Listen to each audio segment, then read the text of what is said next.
Hey folks, welcome back to another physics power up lesson, and this is internal resistance part 2. So let's get on with it, folks. So first of all, some prior knowledge which we talked about last time, and you need to know about the definitions of the terms. I'm assuming you've been revising that. We need to know how to use these equations, and this time we'll also be using Ohm's law along with our series and parallel circuit rules from Nat 5. Now, if you don't know these, I recommend you revise these before you attempt this power up lesson. Otherwise, you're going to be struggling to follow what I'm doing. Okay, folks, so let's start by looking at a worked example now. As always, feel free to try it yourself, pause the video, have a wee go. I will take you through how to do these calculations. So, given the below circuit, determine the VTPD. And I'm hoping straight away, the first thing you do is you do our KFC technique. So we know the current is 1.5 amps. We don't have VTPD and the EMF.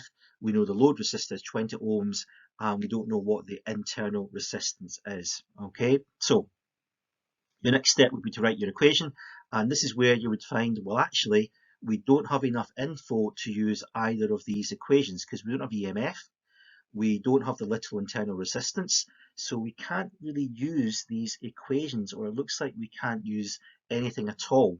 Okay, so this is where our circuit rules come in, because first of all, remember, this is actually a series circuit. It's actually two resistors in series, a big R plus a little r. The second thing to remember is that we know the current, and in a series circuit, current is constant, isn't it? So actually, we know there is 1.5 amps going through this resistor here. Now, if we know the current and the resistance for this resistor, that means we actually can use Ohm's law. So if we use Ohm's law and plug these in, we get the voltage across the resistor is 30 volts. So that is the VTPD. So that is how we calculate the VTPD. Now we can do that because we know the current and the resistance for this part of the circuit.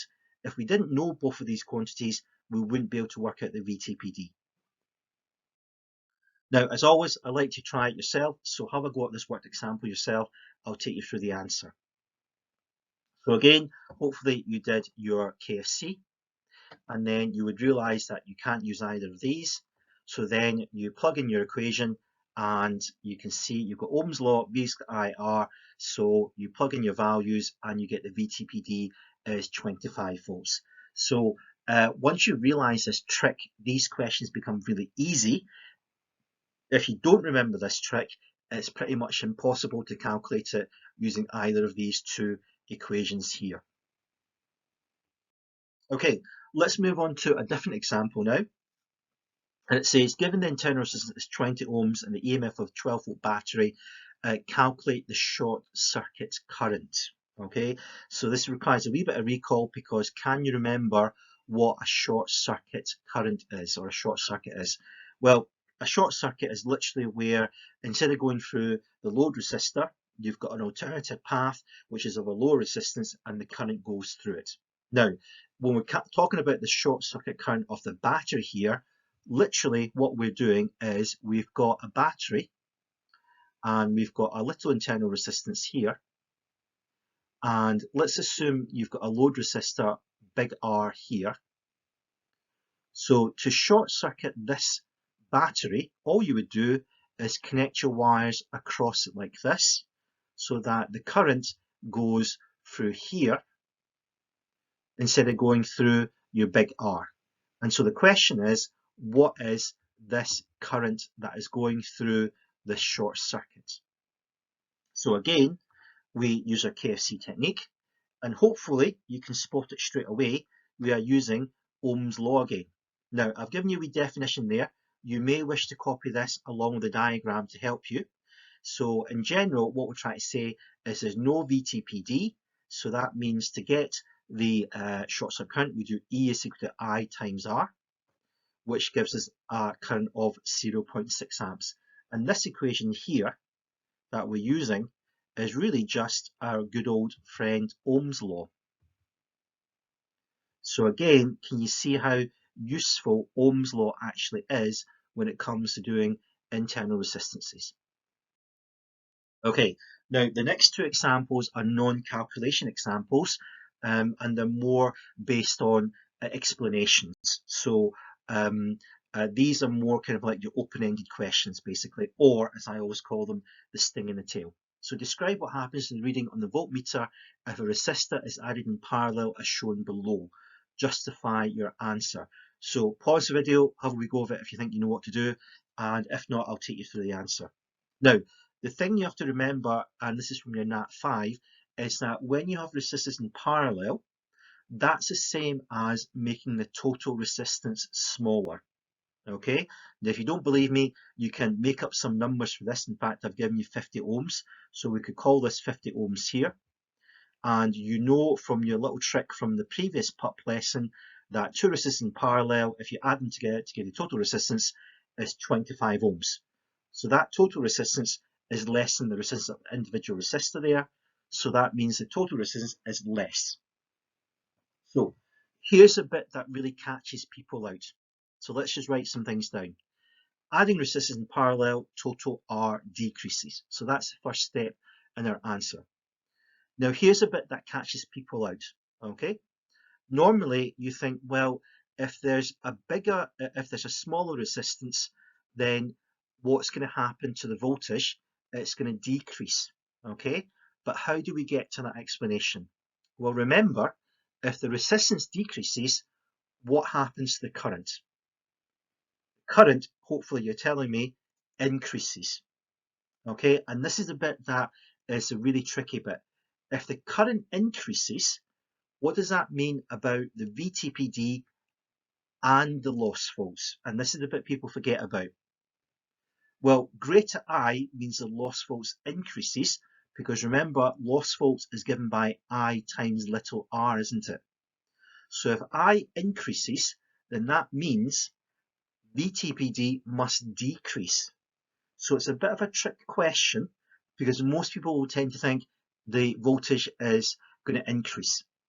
The answer is no. It's that the current increases, so that means the loss volts increases, and so that means your VTPD decreases. And that's actually quite important, because it tells us the bigger the current you draw from a battery, the less you actually get from the battery, which is quite an interesting thing to think about.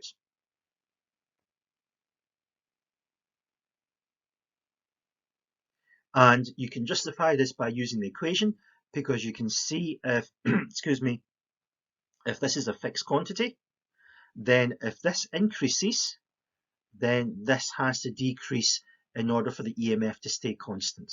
So you can do this by using your equations as well. So try this one yourself. I will take you through the answer once you've had a wee go of it. So hopefully you notice with this one that actually this is in series. So if the resistors are added in series, then we know the resistance will get bigger. So adding resistors in series, total R increases. And if the total R increases, then the current drawn will decrease, because remember, the bigger the resistance, the smaller the current. And then lower current means the loss volts will decrease. So that means the VTPD must increase because of our equation here. Again, remember, this is a constant here. So if this decreases because the current is getting smaller, then V must increase, VTPD must increase. Again, it's a bit counterintuitive. So with both these examples, the nice thing is, if you understand it, you can always kind of figure it out without having to memorize it. If you don't understand it, you can kind of brute force it and just memorize these two answers I've given you. You can think of these two as model answers. So if you don't understand it, you can memorize it, and then you can pick up marks that way. If you can understand it, then you've got a better chance of remembering it, because you can kind of figure out the process for it. So in summary, we use V equal to IR or V is equal to I times little r only if you know these quantities for either big R or little r. Okay, so look back on the example to try and really see how that fits, because I found it quite difficult to word that one. We can use E, big E is equal to I times little r to calculate the short circuit current. And then we can apply circuit rules to series and parallel circuits to explain what happens when the resistance of the circuit is changed.